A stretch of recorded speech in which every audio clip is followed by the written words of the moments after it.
La fundación del nuevo reino de Gran, segunda parte, la gran jornada hacia el río Magdalena, de 1536 a 1537. Introducción, la prueba que se repite. En la primera parte de este ensayo, vimos cómo el asentamiento de Santa Marta fracasó. Fracasó porque los colonos confundieron la esencia de la riqueza, la red social que hacía posible la supervivencia, con su forma material, el oro. Esa confusión rompió las alianzas con los nativos, generó ciclos de violencia y reputación perdida, y condujo al hambre. Santa Marta se convirtió en un campamento asediado, abandonado por los intereses de la corona y devorado por sus propias contradicciones. La expedición que partió hacia el río Magdalena en abril de 1536 no era una aventura heroica.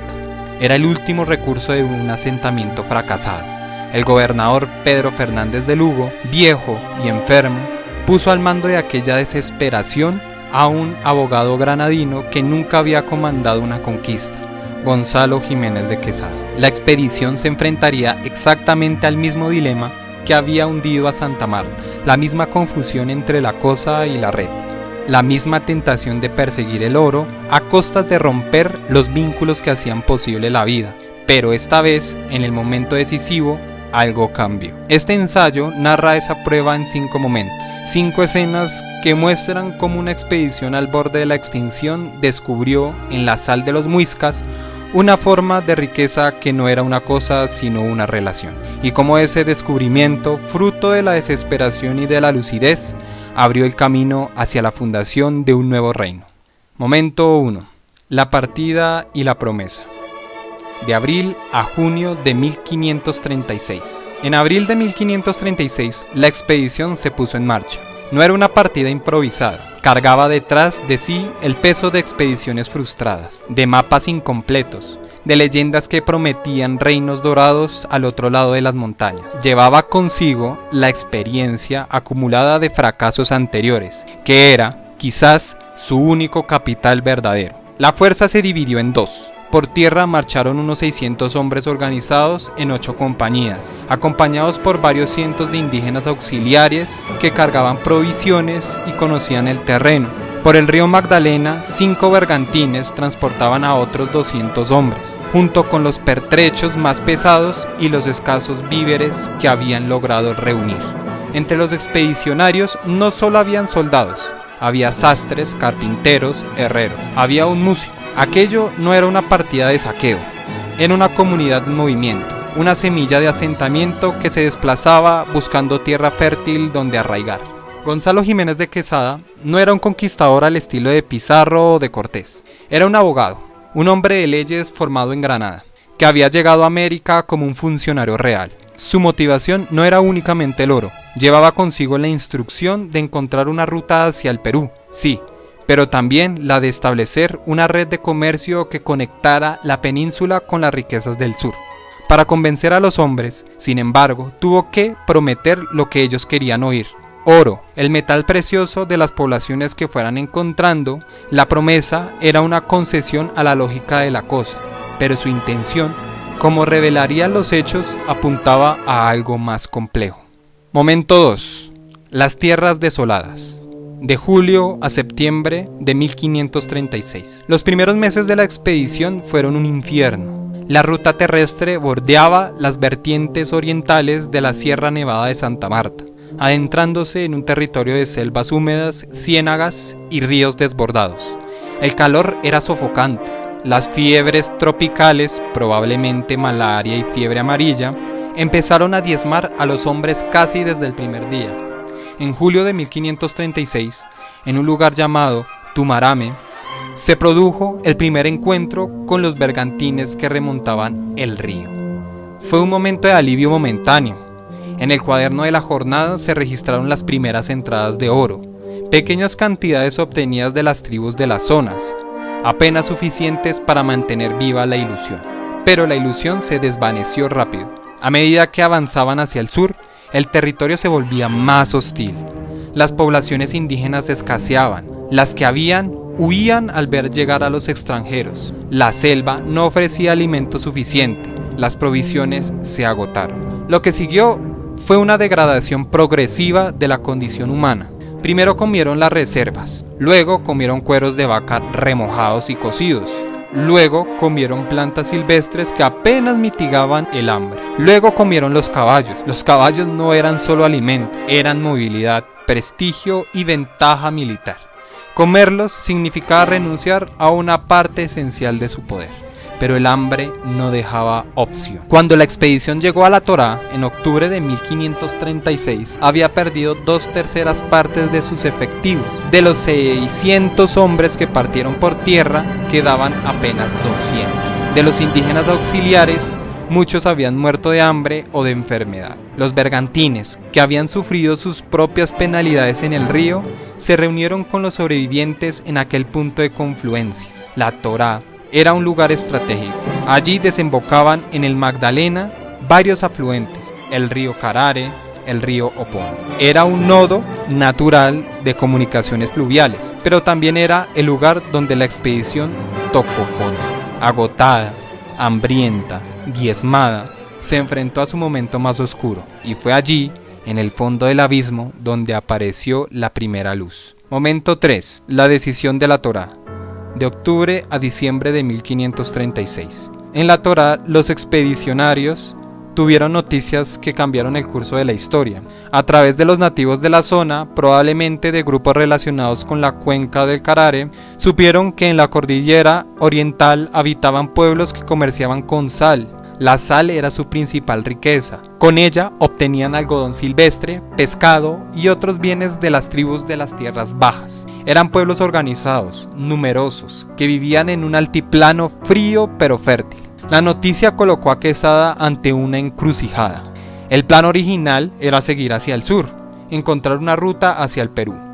Pero seguir hacia el sur significaba enfrentarse a tribus belicosas como los musos y los panches, sin provisiones, sin fuerzas, con los hombres al borde del colapso. Era una apuesta suicida. La alternativa era desviarse hacia el este, subir la cordillera, buscar aquellos pueblos de la sal. La sal no era oro, no era el metal brillante que habían soñado, pero era algo que aquellos pueblos valoraban, algo que usaban para comerciar, algo que estructuraba su vida económica y social. La sal no era una cosa inerte, era un nudo de una red.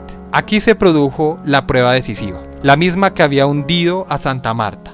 Quesada debía elegir entre seguir persiguiendo la cosa, el oro, el Perú, la ruta soñada, o apostar por la red, la sal, el comercio, la conexión con una sociedad organizada. Eligió la sal. No fue una decisión unánime, algunos capitanes presionaron para mantener el rumbo original, pero Quesada impuso su criterio, quizás porque era un abogado, no un soldado, quizás porque entendió en aquel momento de desesperación que la supervivencia de la expedición dependía de encontrar una comunidad con la que comerciar, no un botín que saquear. Quizás porque, a diferencia de los conquistadores que habían fracasado en Santa Marta, él comprendió que la riqueza verdadera no era la cosa sino la red. A 15 leguas de la Torá, en el valle del Opón, los exploradores avistaron indígenas vestidos con mantas finas, delgadas y pintadas. No eran guerreros desnudos, eran gente que tejía, comerciaba, que vivía en un mundo organizado. La señal era inequívoca. Detrás de aquellas montañas había una civilización. El 28 de diciembre de 1536, la expedición salió de la Torá para subir la meseta Chipcha. Momento cuarto, la ascensión a la meseta, de enero a marzo de 1537. La ascensión fue dura, pero diferente. Atrás quedaban las ciénagas, las fiebres, el hambre de la selva. Ahora el desafío era el frío. Los expedicionarios, debilitados y vestidos con harapos tropicales, tuvieron que enfrentar el páramo, la altura, el viento helado de la cordillera oriental. Pero a medida que subían, el paisaje cambiaba. La selva cerrada daba paso a valles abiertos. Aparecían cultivos, aparecían poblados y sobre todo aparecía gente. El 2 de marzo de 1537, la expedición llegó a la meseta propiamente dicha. El primer pueblo que encontraron se llamaba La Grita. Allí vieron, por primera vez, el orden del mundo muisca. Casas circulares de bareque, campos de maíz y papa, mercados donde la sal y el algodón cambiaban de mano. A partir de ahí, el avance fue rápido. En el mismo mes de marzo, la expedición pasó por Huachetá, cruzó el río Muniquirá, atravesó Lenguasaque, Cucunuba, Suezca, Nemocón Taus. Todos ellos eran pueblos de la sal. En cada uno los españoles encontraban lo mismo: sal, mantas, alimentos y una población que, aunque recelosa, no respondía con la violencia de las tribus caribes de la costa. Los nombres de aquellos pueblos no eran accidentes geográficos, eran los nodos de una red comercial que estructuraba el mundo muisca. La sal de Zipaquirá, de Nemocón, de Tausa, era la moneda que conectaba a los habitantes del altiplano con sus vecinos de las tierras bajas. Quesada estaba siguiendo la ruta de la sal, y esa ruta lo estaba conduciendo hacia el corazón del mundo chibcha. Momento quinto: la entrada al Valle de los Alcázares. Abril de 1537. Tras pasar Zipaquirá, la expedición siguió hacia el sur. Pasaron por Cajicá, llegaron a Chía, y el 5 de abril de 1537, apenas un año después de haber partido de Santa Marta, entraron en el pueblo de los Alcázares, lo que hoy conocemos como Suba. Desde allí, la vista era imponente. La meseta de Bogotá se extendía ante ellos, un valle verde, surcado por ríos, salpicado de poblados, rodeado de montañas. Habían llegado al corazón de la Confederación del Zipa. La expedición había logrado lo que parecía imposible.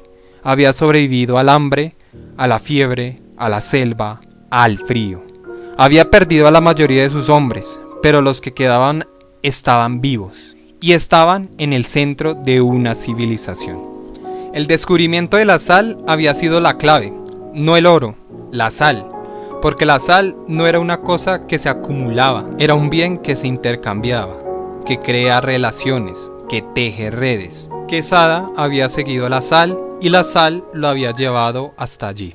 Pero el fantasma del oro no había desaparecido. En los mercados muiscas circulaban también objetos del metal dorado. Las leyendas del dorado, que habían alimentado los sueños de los colonos desde el primer día, encontraron en la meseta un nuevo escenario. La tentación de la cosa, del metal brillante, de la acumulación, no se había extinguido, solo estaba dormida, agazapada, esperando el momento de volver. Y volvería, porque la fundación del nuevo reino de Granada no sería el triunfo definitivo de la red sobre la cosa. Sería, como veremos, una tensión permanente, un drama que se prolongaría durante siglos. Pero eso es materia para la tercera parte de este ensayo. Conclusión: la sal y el oro. La expedición de Gonzalo Jiménez de Quesada fue, en muchos sentidos, una repetición de la prueba que había hundido a Santa Marta. El mismo dilema entre la red y la cosa. La misma tentación de perseguir el oro a costa de romper los vínculos que hacen posible la vida. Pero en el momento crítico, en la Torá, Quesada tomó una decisión distinta. Siguió la sal en vez del oro, siguió la red en vez de la cosa. Y esa decisión salvó a la expedición y la condujo hasta el corazón del mundo muisca. La paradoja es profunda. La sal no era un bien que los españoles valoraron inicialmente. Ellos buscaban oro, especias, metales preciosos. Pero en el mundo muisca, la sal era lo valioso.